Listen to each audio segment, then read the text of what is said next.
چونکہ پاکی ناپاکی میں ہمارا اتنا دھیان نہیں ہوتا، اس لیے پھر ہمیں نبی علیہ السلام کی زیارت نہیں ہوتی۔ بہت سارے لوگ یہ کوشچن پوچھتے ہیں کہ جی اتنے سالوں سے ہم کوشش کر رہے ہیں کہ ہمیں نبی علیہ السلام کی زیارت نصیب ہو، مگر نہیں ہوتی۔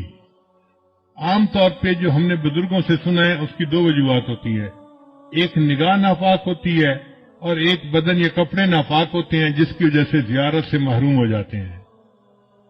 اگر ان دو چیزوں پر محنت کریں تو اللہ تعالیٰ زیارت نصیب جلدی فرما دیں گے۔ نگاہ کا بہت زیادہ پرہیز کریں،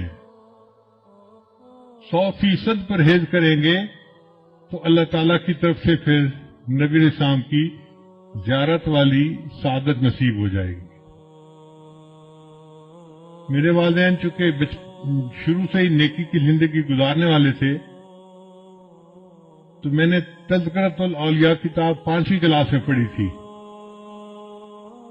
5ویں کلاس کے بچے کو تو ابھی کنسیپٹ بھی نہیں ہوتا، مگر مجھے والد صاحب نے وہ کتاب لا کر دی کہیں سے، تو میں نے اس میں اللہ والوں کے واقعات پڑھے تو دل میں بڑا شوق ہوا کہ مجھے بھی اس لائن پہ چلنا ہے اور اللہ والوں کی لائن پہ آگے بڑھنا ہے۔ پھر اس میں ایک کتاب میں میں نے پڑھا کہ نگاہ کا بہت پرہیز کرنا چاہیے، تو چھوٹی عمر میں ابھی میں بالغ نہیں ہوا تھا، اس عمر سے ہی نگاہ کا پرہیز شروع کر دیا۔ بہت بچتا تھا، بہت نگاہ کو بچاتا تھا، اور مجھے اس زمانے میں اپنی والدہ سے ڈانٹ بھی بہت پڑتی تھی۔ ہر دوسرے تیسرے دن کوئی محلے کی آنٹی آتی اور میری والدہ کو کہتی تیرا بیٹا جا رہا تھا، اس نے تو ہمیں سلام بھی نہیں کیا، یہ تو ہمیں اپنی خالہ ہی نہیں سمجھتا۔ اور امی مجھے بلا لیتی تھی، بیٹا وہ تو نے اپنی خالہ کو سلام کیوں نہیں کیا، یہ تو میری کلاس فیلو تھی، یہ تو میری سہیلی تھی، ہم بچپن کی دوست ہیں، تم سلام تو کرتے۔ اور مجھے پتہ بھی نہیں ہوتا تھا کہ یہ آنٹی کہاں گزری تھی اور کہاں اس کو سلام کرنا تھا۔ تو میں آگے سے ایک بار کہتا تھا، امی آنٹی سے یہ پوچھو کیا میں نے اس کی طرف دیکھا تھا؟ تو جب امی پوچھتی تو پھر وہ آنٹی کہتی، ہاں یہ تو یوں کر کے چلتا ہے، سر اس کا نیچے لگا ہوتا ہے، زمین کے علاوہ تو کچھ دیکھ نہیں رہا ہوتا، اس نے کہا اس کو۔ میں نے کہا امی مجھے یہ بھی نہیں پتا میرے پاس سے مرد گزرا ہے یا عورت گزری ہے، میں کس کو سلام کرتا؟ تب جا کے میری جان چھوٹتی تھی۔ لیکن اندر اندر مجھے بہت غصہ آتا تھا ان آنٹیوں پہ، سارا محلہ خالہ بنا ہوا ہے، سارا محلہ آنٹی بنا ہوا ہے، اور بس ان کو سلام ہی کرو چلتے ہوئے۔ لیکن نگاہ کی اتنی حفاظت کا بہت فائدہ ہوا۔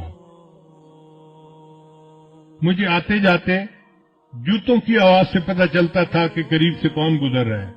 عام طور پہ مردوں کی جوتوں کی آواز اور ہوتی ہے اور عورتوں کے جوتوں کی آواز ڈیفرنٹ ہوتی ہے، اس سے اندازہ ہو جاتا تھا کہ قریب سے گزرا کون ہے، ورنہ کپڑا بھی نہیں دیکھتے تھے کہ قریب گزرنے والا کون تھا۔ کتنی نظر کی حفاظت کرنی ہوتی تھی۔ اس پر اللہ رب العزت نے پھر جو مہربانیاں کی وہ اب کیا بتائیں آپ کو۔